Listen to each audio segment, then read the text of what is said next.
আজকে আমি একটি খবর দেখে হতবাক হয়ে গেছি। বিশ্বাস করুন, একদম পুরাটা কলিজাটা নাড়া দিয়ে দিয়েছে। এই ভারতকে আমরা এর আগে মানে বর্তমান বিজেপি সরকারের আগে যেসব সরকার ছিল কংগ্রেস সহকারে কিন্তু প্যালেস্টাইনিদের পক্ষে তাদের ইন্টারন্যাশনাল তাদের যে পলিসি সেটির মধ্যে প্যালেস্টাইনের প্রতি তাদের সমর্থন ছিল এবং ঐতিহাসিকভাবে তারা প্যালেস্টাইনকে বন্ধু রাষ্ট্র হিসেবে সবসময় দেখে আসছিল। কিন্তু এই বর্তমান মোদি সরকার আসার পর তারা ভিতরে ভিতরে স্লোলি তাদের যে পলিসি প্যালেস্টাইনের ব্যাপারে সম্পূর্ণভাবে পরিবর্তন করে এতটা নিকৃষ্ট এবং এতটা জালিম অবস্থাতে তারা অবতীর্ণ হয়েছে, আপনারা শুনে অবাক হয়ে যাবেন। আজকের এই খবরটি দেখুন। এই খবরটির মধ্যে আপনারা দেখলে আমি পরবর্তীতে খবরটির বিশ্লেষণ করছি। এখানে কি লিখেছে? গাজায় গণহত্যায় ইসরায়েলকে অস্ত্র দিচ্ছে ভারত। এটি খুব স্বাভাবিক কথা নয়। ভিতরে গিয়ে আমি দেখলাম এই পর্যন্ত গত অনেকগুলো বছরে যে সরঞ্জাম মানে হলো আপনার অস্ত্র যে সামরিক সরঞ্জাম পাঠিয়েছে ভারত আ ইসরায়েলকে, এই সকল সরঞ্জাম এবং সকল অস্ত্র গোলা বারুদ দিয়ে শুধুমাত্র আমার গাজার নিষ্পাপ শিশু, নারীদেরকে এবং গাজার সাধারণ মানুষদেরকে হত্যা করার জন্য কাজে লাগিয়েছে। মানে কি বলবো আপনাদেরকে? আমি একটু পড়ে শোনাই। অ্যামনেস্টি ইন্টারন্যাশনাল যেটি আন্তর্জাতিকভাবে এই সংগঠনটি এসব বিষয়ে তারা খুব অ্যাক্টিভলি পর্যবেক্ষণ করে এবং এসব বিষয়ে তারা তাদের স্টেটমেন্ট দিয়ে থাকে। আ এখানে কতগুলো অস্ত্র, সরঞ্জাম, গোলা বারুদ তারা পাঠিয়েছে এখানে খুব বিস্তারিত লেখা এসছে।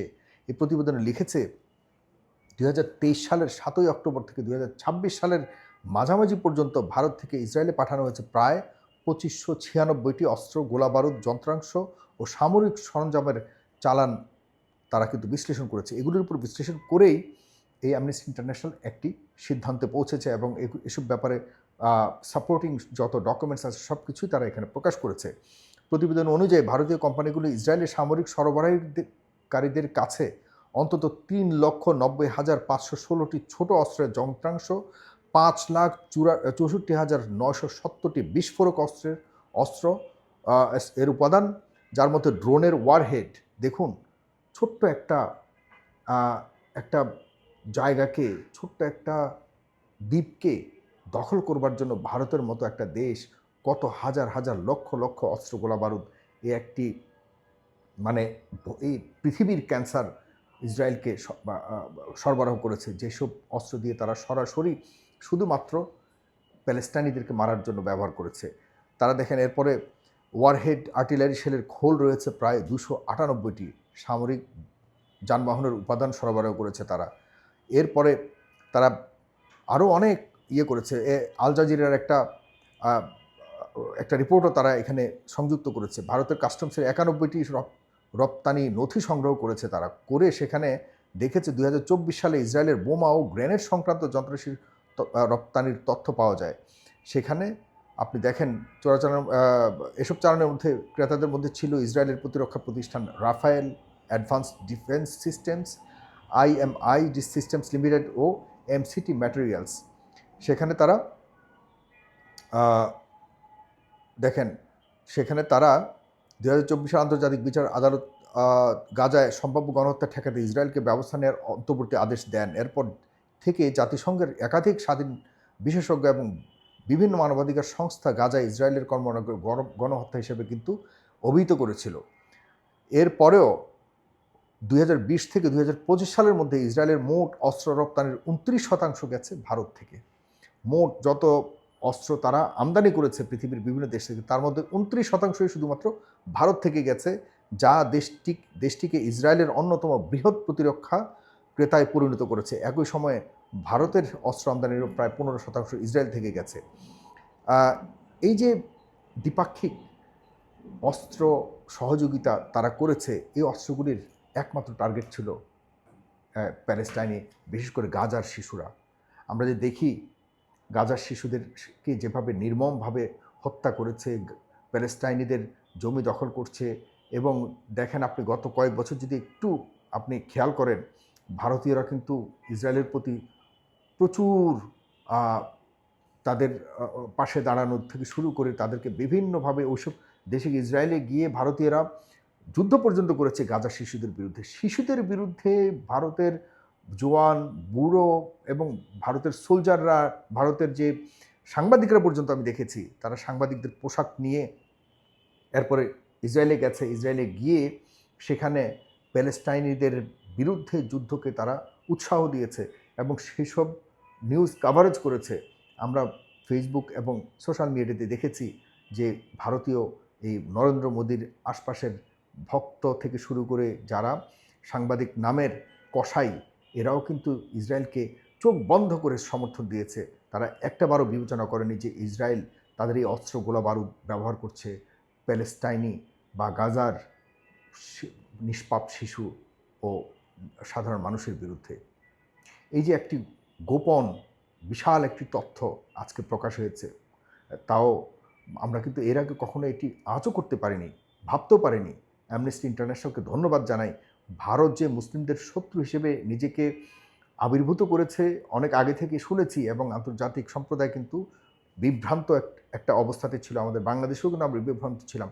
আজকের এই প্রতিবেদনে একদম প্রমাণিত হয়েছে তারা মুসলিম বিদ্বেষের কারণে শিশুকে তারা ছাড় দিচ্ছে না।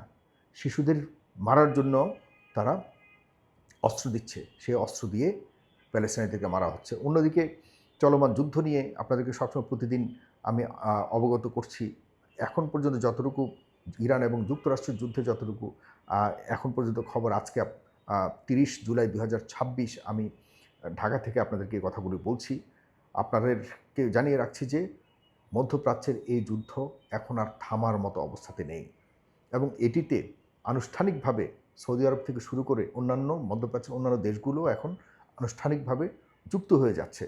কারণ যুক্তরাষ্ট্র কোনোভাবেই একা ইসরায়েলকে নিয়ে, বা এটি এতদিন ইরান এবং যুক্তরাষ্ট্র যুদ্ধ বলা হয়েছিল, যদিও এটি পেছনে সবাই সবার সাথে সম্পৃক্ত ছিল, কিন্তু এখন ইরানের যে জয় জয়কার দেখা যাচ্ছে, ইরান একা যেভাবে যুক্তরাষ্ট্রকে নাস্তানাবুদ করে ফেলছে, এই অবস্থাতে অন্যান্য দেশগুলো দেখা যাচ্ছে যে আস্তে আস্তে যুক্ত হয়ে ইরানের বিরুদ্ধে লড়াই করবার জন্য প্রস্তুতি নিচ্ছে। এই যুদ্ধগুলো কিন্তু, বা এই উপসাগরীয় ছোটো ছোটো দেশগুলো যেভাবে একত্রিত হচ্ছে এবং সম্পৃক্ত হচ্ছে, এগুলো কিন্তু সবই হলো পরিবার ভিত্তিক সরকারের এজেন্ডা বাস্তবায়নের জন্য। এরা কোনোভাবেই ওই যে মধ্যপ্রাচ্যের দেশগুলি রয়েছে, এই দেশের সাধারণ নাগরিকদের সমর্থনে কোনো কিছু করছে বলে আমি বিশ্বাস করি না।